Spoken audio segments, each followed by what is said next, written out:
Dear students, welcome to our channel Atomic Classes. So as discussed, जैसा कि हमने कल डिस्कस किया था, कल हमने एनालॉजी का पार्ट 2 किया और उस पार्ट में हमने देखा कि मीनिंगलेस वर्ड्स जिनका कोई मीनिंग नहीं होता है, नॉन मीनिंगफुल वर्ड्स का एनालॉजी कैसे करते हैं. इस क्वेश्चन में इस वीडियो में हम लोग देखेंगे कि नंबर एनालॉजी क्या होती है, न्यूमेरिकल एनालॉजी क्या होता है. तो नंबर एनालॉजी में क्या होता है, हमने जैसे आपको बताया था कि नंबर एनालॉजी में भी होता है, हमें दो सेट ऑफ नंबर्स दिए रहेंगे. We will be given two numbers, जैसे यहाँ पे दिया हुआ है आपको 6 और 6:18, 6:18. तो हमें क्या देखना रहेगा, इन नंबर्स के बीच में क्या रिलेशनशिप है. ये हमारा क्वेश्चन फिगर होगा और इसमें हमें देखना होगा कि इन दोनों नंबर के बीच में क्या रिलेशनशिप है. इनके बीच में जो भी रिलेशन होगा वही रिलेशन हमारे आंसर के फिगर्स में भी मिलना चाहिए. आंसर निकालने के लिए हमें एक नंबर दिया हुआ रहेगा, जैसे यहाँ पे 4 दिया हुआ है. अब जो रिलेशनशिप आपका क्वेश्चन फिगर में था वो सेम रिलेशनशिप आंसर फिगर में भी होना चाहिए. ये ध्यान देते हुए हमें इसका सल्यूशन करना है. तो हम देखते हैं, जैसे कि हम यहाँ पे देख पा रहे हैं कि अगर हम देखें तो 6 और 18 में क्या रिलेशन है. तो वी कैन सी कि ये 6 जो है वो 18 के साथ ये रिलेशन है कि अगर 6 का स्क्वायर हम करें तो 36 होता है. 6 का square is 36. Now if you divide 36 by 2 it will give 18 and यहाँ पे यही दिया हुआ है 18, तो 18 दिया हुआ है. तो ये जो सेम रिलेशनशिप था, क्या रिलेशनशिप था, if a 6 is x then other number will be, if our 6 is x then the other number will be x square by 2. ये रिलेशनशिप होगा. अगर नंबर है x तो दूसरा उस नंबर जो होगा एनालॉगस पेयर वो होगा x स्क्वायर बाई 2. तो यहाँ पे भी हमारे पास है 4 का एनालॉगस पेयर क्या होगा, 4 का एनालॉगस पेयर होगा 4 का square by 2, that means 16 by 2 which is 8. Then 8 is your answer. 8 means option number 3 is your correct answer. Now moving forward, अब हम आगे बढ़ते हैं और हम देखते हैं दूसरा क्वेश्चन. सेकेंड क्वेश्चन में हम क्या देख रहे हैं, सेकेंड क्वेश्चन में 25:37 हमारा क्वेश्चन पेयर है. और question pair is 25:37. Now we have to see इनके बीच में क्या रिलेशनशिप है और जो रिलेशनशिप यहाँ पे निकलेगा वही रिलेशनशिप हमारा आंसर पेयर में भी होना चाहिए. तो हम यहाँ पे देख पा रहे हैं 25 जो है वो 5 का स्क्वायर है और 37 क्या है, अगर 5 में +1 कर दें 25 इज़ 5 का स्क्वायर, 25 इज़ 5 का square. Now if we add 1 to 5, अगर हम 5 में ऐड करते हैं 1, 5 में ऐड करते हैं 1 तो ये होता है 6 और 6 का स्क्वायर होगा 36 और 36 में अगर हम 36 में if we add 1 it will give you 37. So what we saw कि हमारा पहला यहाँ पे जो पेयर है ये नंबर 25 और 5 का स्क्वायर. 5 में जब हम 1 ऐड कर रहे हैं तो ये हो रहा है 6. 6 का square is 36 plus 1, that means if 5 is x then its analogous pair will be x square plus 1. तो यहाँ पे वही है. तो अगर हम आंसर पेयर में आते हैं तो मेरे को हमें दिया हुआ है 49 विच इज़ 7 का स्क्वायर, जो 7 का स्क्वायर है. तो हमारा आंसर क्या होगा, 7 प्लस 1 8, 8 का square plus 1 that means 64 plus 1 that is 65. So look for answer. 65 कहाँ पे दिया हुआ है, option number 4. Option number 4 is our answer here. यहाँ पे बच्चों आप एक चीज़ ध्यान दीजिएगा कि हमने जो आंसर दिया है, जो सॉल्यूशन लिखा हुआ है वो जनरलाइज्ड सॉल्यूशन है. So you need to remember, you need to memorize these generalized solutions, because if you have if you mug these up, then during exam time you will need not to put in a lot of efforts. आपको बहुत ज़्यादा मेहनत नहीं करना पड़ेगा. आपको question देखते ही समझ में आ जाएगा कि आपको एग्जैक्टली करना क्या है, और आप आराम से क्वेश्चंस को सॉल्व कर सकते हैं. तो आगे बढ़ते हुए हम देखते हैं, हम आते हैं क्वेश्चन नंबर 3 में. क्वेश्चन नंबर 3 में हम क्या देख रहे हैं? क्वेश्चन नंबर 3 में देखते हैं, क्वेश्चन पेयर में we are seeing, question pair हमें दिया हुआ है 25 और (1:5) 25:1:5. अब बच्चों, हाँ माय डियर फ्रेंड्स, हियर मैं और एक चीज़ आपको यहाँ पे कहना चाहूँगा कि अगर आप नंबर सिस्टम करने जा रहे हैं, सॉरी, यहाँ पे एनालॉजी, न्यूमेरिकल एनालॉजी जब भी कर रहे हैं, तो you have to remember one thing. आपको स्टार्टिंग फ्रॉम 1 टू एटलीस्ट 20 तक के टेबल्स याद रहने चाहिए एकदम. इसके अलावा आपको स्क्वायर 1 to 20 के स्क्वायर्स आने चाहिए. इसके अलावा 1 to 10 का क्यूब रूट याद रहना चाहिए. अगर ये आप याद करके रखते हैं तो आपको ये सब प्रॉब्लम सॉल्व करने में बहुत कम समय लगेगा. और याद करते नहीं, आपको करना ही पड़ेगा. If you want to crack exam, you have to work hard and you have to remember these things.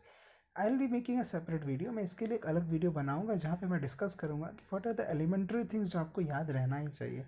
ये आपकी खुशी पे नहीं है, दिस इज़ द रिक्वायरमेंट. ये ज़रूरी है. यदि आप सच में एग्ज़ाम एस्पिरेंट हैं, सच में आप क्रैक करना चाहते हो, सच में आपको एक जॉब चाहिए, तो these are the needed things. ये आपको चाहिए ही चाहिए. एटलीस्ट 1 to 20 आपको टेबल आना चाहिए. 1 to 30 आपको स्क्वायर इनके याद रहने चाहिए. कैसे? जैसे ही मैं आपको बोलूँ कि हाँ 18 का स्क्वायर क्या होता है, तो यू शुड बी प्रॉम्प्ट कि 18 का स्क्वायर इज 324, 19 का स्क्वायर इज 361, 21 का square is 441. So these are the things which you have to memorise. इसके अलावा क्यूब भी याद रहना चाहिए. अगर आपसे कभी भी कोई भी पूछे कि भाई 6 का क्यूब क्या है, तो यू हैव टू से 216. इस तरह अगर आप नहीं याद करते हो तो you are in a great trouble and you are not in the right direction. So you have to memorize these things, you have to learn these things. Now let us move to question number 3. तो हमने क्या देखा, यहाँ पे question pair दिया हुआ है 25:125. तो जैसे ही आप देखेंगे, अगर आपको याद रहेगा स्क्वायर, तो आपको पता चल जाएगा कि ये 25 जो है ये 5 का स्क्वायर है, और ये जो क्यूब है 1 to 5, दिस इज़ 5 का क्यूब. तो जैसे ही आपने ये चीज़ देखा, आपको पता चल गया रिलेशनशिप क्या है, एक्स का स्क्वायर इज टू एक्स का क्यूब. एक नंबर का स्क्वायर और उसी का क्यूब दिया हुआ है. तो अब ये जब आपको पता चल जाएगा, तो आप देख रहे हैं कि आपका आंसर फिगर में क्या दिया हुआ है, 36. तो 36 दिया हुआ है. नाउ यू नो कि 36 इज योर स्क्वायर. तो इसका, ये किसका स्क्वायर है, ये 6 का स्क्वायर है. इसका क्यूब क्या होगा, 216. जैसे मैंने अभी तुरंत आपको बताया था थोड़ी देर पहले. जैसे ही आपको ये पता चल गया कि तो आपका आंसर आपको पता है 6 का क्यूब होगा. 6 का क्यूब इज 216. मूविंग फॉरवर्ड, हम अब चलते हैं क्वेश्चन नंबर 4 पे. क्वेश्चन नंबर 4 पे हम देखते हैं कि हमारा क्वेश्चन फिगर क्या है. क्वेश्चन फिगर है 8:28. अभी हमें क्या करना है, हमें देखना है इनके बीच में रिलेशनशिप क्या है, इनके बीच का रिलेशनशिप क्या है. तो यहाँ पे हम देख पा रहे हैं कि अगर आपको स्क्वायर याद रहेगा तो आपको पता चल जाएगा, सॉरी क्यूब, कि 2 का क्यूब 8 होता है. 2 का क्यूब 8 होता है. 8 इज 2 का क्यूब. कभी भी आपको क्वेश्चंस मिलेंगे तो सबसे पहले किसी भी रिलेशनशिप को निकालने के पहले यू नीड टू सी, आपको देखना पड़ेगा कि नंबर्स क्या किसी के स्क्वायर है, या नंबर क्या किसी के क्यूब है. ये चीज़ अगर आप देख पाएंगे तो आपको क्वेश्चंस करने में इजी और सुविधा हो जाएगा. मे भी क्वेश्चन जल्दी जल्दी सॉल्व हो जाए. तो आप यहाँ पे देख पा रहे हैं ये 2 का क्यूब 8 दिया हुआ है, और यहाँ पे क्या दिया हुआ है, 28. तो अब इसे अगर आप सॉल्व करने जाओगे, x, that mean what is x, x is 2 का cube is 8. Now if x plus 1 का होल क्यूब प्लस 1, अगर आप ये करते हो, दैट मीन्स x का वैल्यू है 2. 2 प्लस 1 का क्यूब प्लस 1.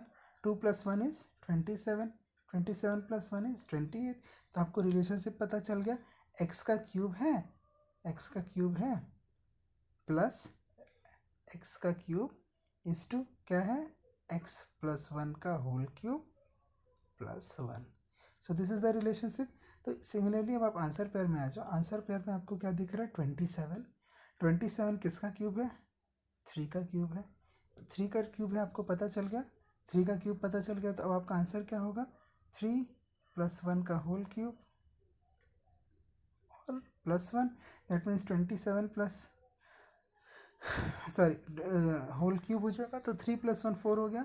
4 मतलब 64, इनका क्यूब हो गया, +1 हो गया 65। तो ये आपको ऑप्शंस में कहाँ पे दिया हुआ है? ऑप्शन में, option number 4 is your correct answer. Moving forward, अब हम आगे आते हैं। क्वेश्चन नंबर 5 में हम लोग क्या देख रहे हैं? क्वेश्चन नंबर 5 में क्वेश्चन पेयर क्या दिया हुआ है? 583:293। तो इनके बीच में क्या रिलेशन है?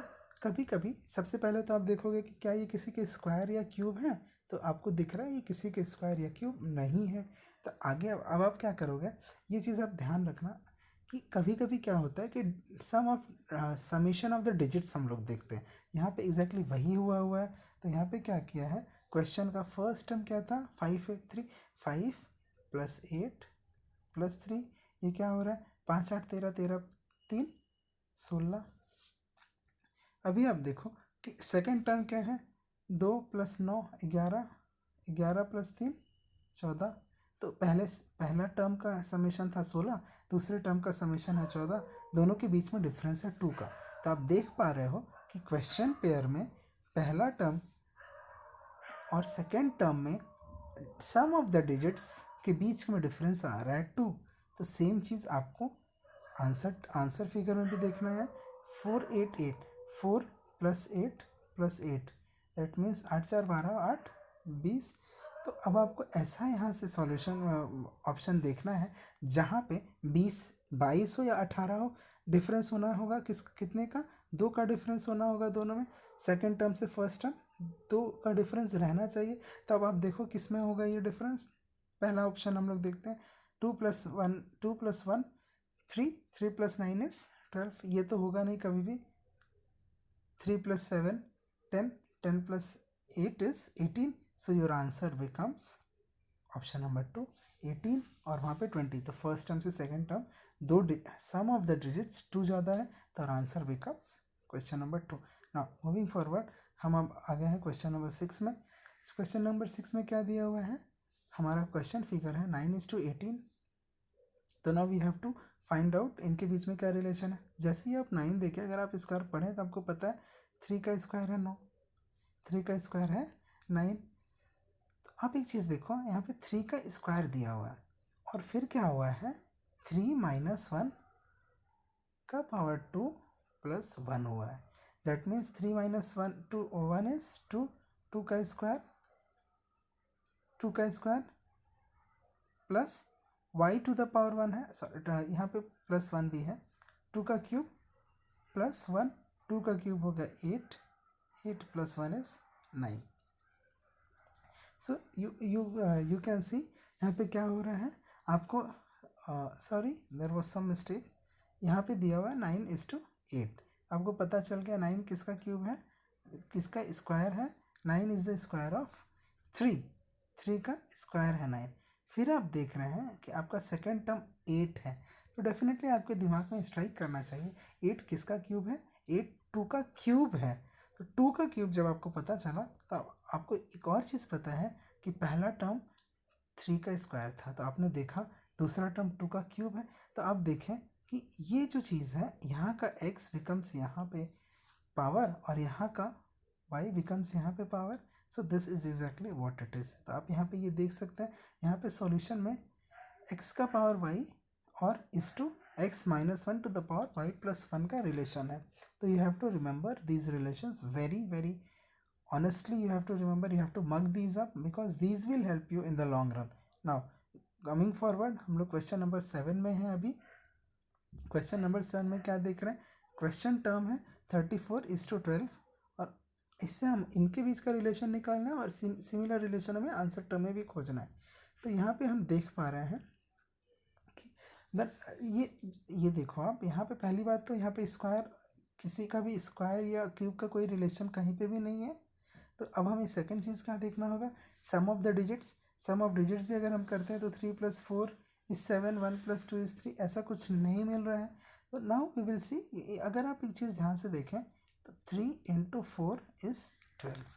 तो क्या देखें आपने, पहला टर्म के डिजिट्स का multiplication is your second term, पहला टर्म का डिजिट्स का multiplication is your second term. तो आपको समझ में आ गया। तो यहाँ पे भी आप देख रहे हैं आंसर टर्म में 59 दिया हुआ है, दैट मीन्स 5 × 9, 5 9 = 45। अब आपको क्या करना है, सेकेंड टर्म आपका क्या होगा 45। तो 45 ऑप्शन में कहाँ पे है, 45 ऑप्शन में 1 पे है, 1 becomes your answer. Now moving forward, हम लोग क्वेश्चन नंबर, लास्ट क्वेश्चन में है, क्वेश्चन नंबर 8। क्वेश्चन नंबर 8 में क्या दिया हुआ है, क्वेश्चन फिगर है 12:36। तो पहली बात जैसे मैंने कहा, पहले आप स्क्वायर और क्यूब देख लो, अगर है तो वेल एंड गुड, नहीं है तो we have to think in terms of digits, digit summation of the digits और मल्टीप्लिकेशन ऑफ द डिजिट्स। अगर वो भी नहीं है तो यहाँ पे आप क्या देख रहे हैं, सिंपल एक रिलेशनशिप है। क्या रिलेशनशिप है, 12 × 3 करने से आपको 36 मिल रहा है। तो सिमिलर रिलेशनशिप आंसर में भी होगा। आंसर का क्या होगा, 17 है तो × 3 होना चाहिए, equal to 51। Now you need to look कि कहाँ पे है 51। तो 51 is your question, option number 1, so that becomes your answer. With this we come to an end of today's class. So my dear friends, what is your takeaway from here is, you have to learn these things, memorize these things. Side by side I will be providing you with a set of more interesting and good questions which you need to do and you need to memorize. We will be having a separate class on this solution question and their solution. But before that, my dear students, if you really love me, do share these things, these videos with your friends in your WhatsApp group or your Facebook, and let them join and let them start learning from here. It's a humble request from me. If you really love me, please do this favor. Please subscribe and let others know that we are studying here, we are learning here. Let this lockdown be a lockdown of learning and a lockdown of happiness, where studies will flow, and in the meantime you are preparing yourself to deal with the worst crisis the world is facing, and side by side, on the brighter side, you are preparing yourself for the war ahead. Thank you. With this I am signing off. Bye.